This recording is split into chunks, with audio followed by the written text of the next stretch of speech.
Hi everyone, Justin here from the Bill Coors Wellness Center, coming at you with another workout of the day. For today's workout, we are going to do a little celebration for the 4th of July. And so having said that, I've coined this workout 1776 because we're going to be doing 3 different moves, or 3 different exercises for 4 rounds for the 4th of July. And the first exercise is done for 17 reps, the second exercise is done for 7, and then the third exercise is done for 6 reps. So with that said, we're going to be working full body here. Things you need to know before you get started. Have a timer ready. I want you guys to time yourself, see how quickly you can get these 4 rounds done. Post the time down in the description. Let us know how it went. And then on top of that, you're going to need some form of resistance because we're going to be doing 2 different moves where you could possibly be using resistance. Whether that's a backpack or dumbbells or any other form of heavy object that you could easily hold to perform an exercise, that'll be fine. As far as weight recommendations go, you want something light to moderate. So stay on the lighter end of the weight. We're going to be doing a overhead hold walking lunge. So keep in mind you're going to be holding that over your head for quite a bit of time, so you don't want it to be too heavy.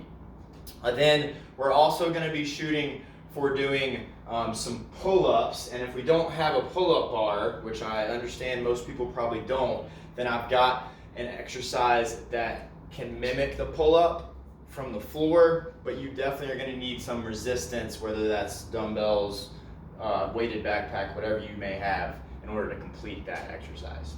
So with that said, let's go over these 3 exercises that you're responsible for doing your 1776 with.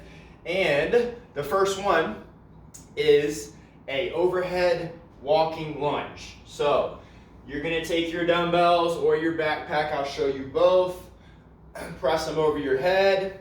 Then with whatever space you've got going, you're doing 17 walking lunges, making sure that the elbows stay locked out and that the knee is traveling with the toe when you do these. So, and if you need to, maybe it's hard enough just with your arms overhead. So try that first before you move to using any sort of weight implement. So once you finish 17, and that's 1, 2, 3, so on and so forth. Once you finish 17, remember which leg you finished off with that 17th rep with, so that when you come back around, you can complete it by starting with the other leg that you did not finish with.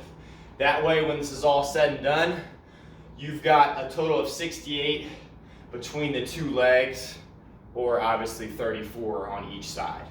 So that's your first exercise, are the overhead walking lunges, making sure that the knee stays tracking the toe. Really important that when you step, before you set your weight down, make sure that the toe is pointing directly forward and use that tiny little glute muscle to ensure that you're staying upright, core is tight, and then I'm sinking down. Knee comes 1 to 2 inches from the floor, possibly even touches the floor lightly. So that's your first exercise. Your second exercise is going to be body weight only. And you're going to perform a yoga push-up. You're going to start in a down dog. So I'm driving through my hands here to bring my butt up. And what I'm going to do is I'm going to imagine I've got a fence in front of me right here. And I'm going to dip my head underneath that fence, press up, and then come back the same way I came to press me back here. So we're performing 7 reps of this.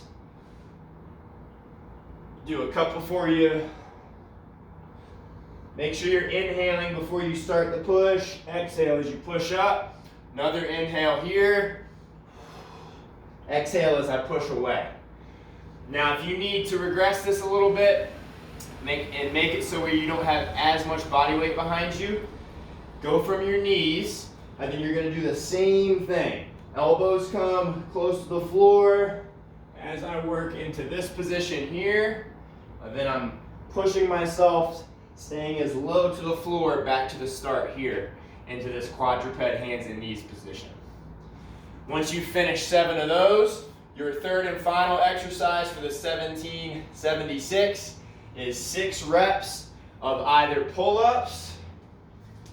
Feel free, if you've got a pull-up bar, to use a resistance band to help you complete these if you're going to have a tough time doing 6 full range of motion pull-ups. Or you could always jump up and do negatives. That would count as well for your 6. So you could jump up and then slowly come down. Jump up again, slowly come down for your 6. Or if you can do 6 strict, then that's what you're aiming for. Slow and controlled. If you want to make that harder, you can bring the knees up as you do your 6 pull-ups. And then finally, if you have no pull-up bar, I want to show you how you can do pullovers to stimulate the same muscles that we use with the pull-up. So I'll show you first with dumbbells, then I'll show you with my weighted backpack. I am going to lay on my back. I'm going to pin these 2 dumbbells together, and then with soft elbows, I'm going to bring my arms overhead, tap the floor behind me, and then using my lats as well as my upper chest, I'm going to pull the dumbbells back to chest height. Inhale on the way back, exhale as you pull over. So you can do 6 of those with no pull-up bar. And if you have no dumbbells, but you have a backpack with some books or anything else heavy that you can put in it, you can use this. So that would look like this. I'm holding it from either side. I am with a soft bend in my elbows, raising up overhead, keeping my belly tight, and then only pulling even to where I started, which is at chest height. So that is how your backpack pullovers would look. So those are your 3 exercises. Make sure you start a timer. Try to do 4 rounds of those 3 moves, being the 17 overhead walking lunges, the 7 yoga push-ups, and the 7 pullovers or pull-ups, whichever you have available to you. Be sure to post that time in the description below or in the comments below, and let us know what you think. Have a great 4th of July, y'all, and we will see you next week.